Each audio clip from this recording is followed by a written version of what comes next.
اس 2 minute کی video سے آپ کی گندی لکھائی کا جڑ سے خاتمہ ہو سکتا ہے، لیکن سمجھنا شرط ہے۔ آپ سمجھیں، غور سے ایک ایک لفظ کو دیکھیں۔ آج میں آپ کو وہ بات بتانے جا رہا ہوں جو آج تک آپ کو کسی نے بھی نہیں بتائی۔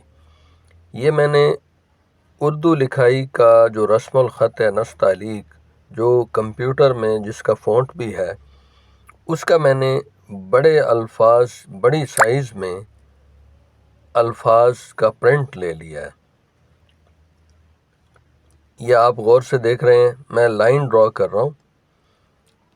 اس سے ہمیں اندازہ ہوگا کون سا لفظ لائن پہ ہوتا ہے، کون سا لائن سے نیچے ہوتا ہے۔ میں نے پہلی لائن جو ڈرا کی ہے، لائن کا ایک سرا وہ واو کو ٹچ کر کے، رے کو ٹچ کر کے ڈالا ہے جو فرسٹ لائن میں، اور آخری سرا ہے کو ٹچ کر کے لائن ڈرا کی ہے۔ تو سکیل آپ اس طرح رکھیں کسی بھی اردو والی بک پر جس میں آپ کو شک و شبے کی گنجائش ہو، جس میں آپ کو ابہام ہو، شک ہو کہ یہ لفظ ہم لائن پہ لکھیں گے یا لائن سے نیچے آئے گا۔ اس کا میں آپ کو بڑا آسان طریقہ اور بڑا ایزی حل آپ کو بتا رہا ہوں کہ آپ لائن ڈرا کریں واو کو ٹچ کر کے، اور ہے جو حروف لائن پر ہوتے ہیں یہ تو آپ کو پتہ ہے، ان کو ٹچ کر کے آپ ایک لائن ڈرا کریں۔ تو اس سے آپ کو اندازہ ہوگا کہ یہ جو اردو رسم الخط جو ہماری بکس میں لکھا ہوا ہے، تو وہ بھی رولز کے مطابق پرنٹ ہوتی ہیں ہماری بکس بھی۔ اب میں نے آپ کے سامنے یہ لائنیں ڈرا کی ہیں بلو کلر سے۔ اب اس میں دیکھیں آپ کو رے دو طرح کے نظر آ رہے ہیں۔ اب یہ نثر کا جو رے ہے وہ مختلف ہے، اور سنسکرت میں جو رے کاف رے کر کا ہے وہ مختلف۔ اب تحریر دیکھیں، ایک لفظ ہے، اس میں تے ہے رے اور ہے، اور یہ رے اس کا رے مختلف ہے۔ عربی کا رے عین رے۔ تو المختصر یہ کہ رے دو طرح کے ہیں۔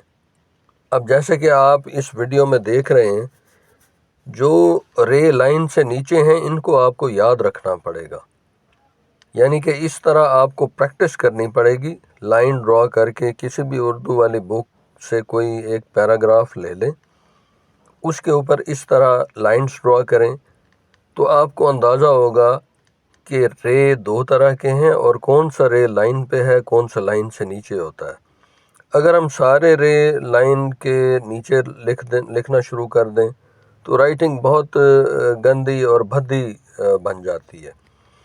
اب انہی الفاظ کو میں نے عام پوائنٹر سے لکھا ہے، آپ سمجھ سکیں کہ کیسے یہ الفاظ لکھنے چاہیے۔ مستقبل میں تحریر کو صحیح کر کے لکھا ہے، اس میں تے ہے رے اور شیپ ہے، اور یہ اور رے اور شیپ ہے۔ اس کو یاد رکھنا ہوتا ہے۔ مسئلہ یہ ہے کہ یاد رکھے بغیر آپ اس کو امپروو نہیں کر سکتے اپنی لکھائی کو۔ آپ روز اسی طرح ایک پیراگراف پریکٹس کریں اور ان الفاظ کو یاد رکھیں کہ کون سے رے لائن پر، کون سے لائن سے نیچے آئیں گے، تو آپ کی لکھائی انشاءاللہ لکھائی کا بڑا مسئلہ حل ہو جائے گا۔ اب اس پیراگراف کی بھی پریکٹس کریں۔ اب اسی پیراگراف کو میں نے سادہ پوائنٹر سے تحریر کیا ہے۔ اس میں بھی دیکھیں لائن کے حساب سے کون سا لفظ لائن پہ، کون سا لائن سے نیچے آئے گا۔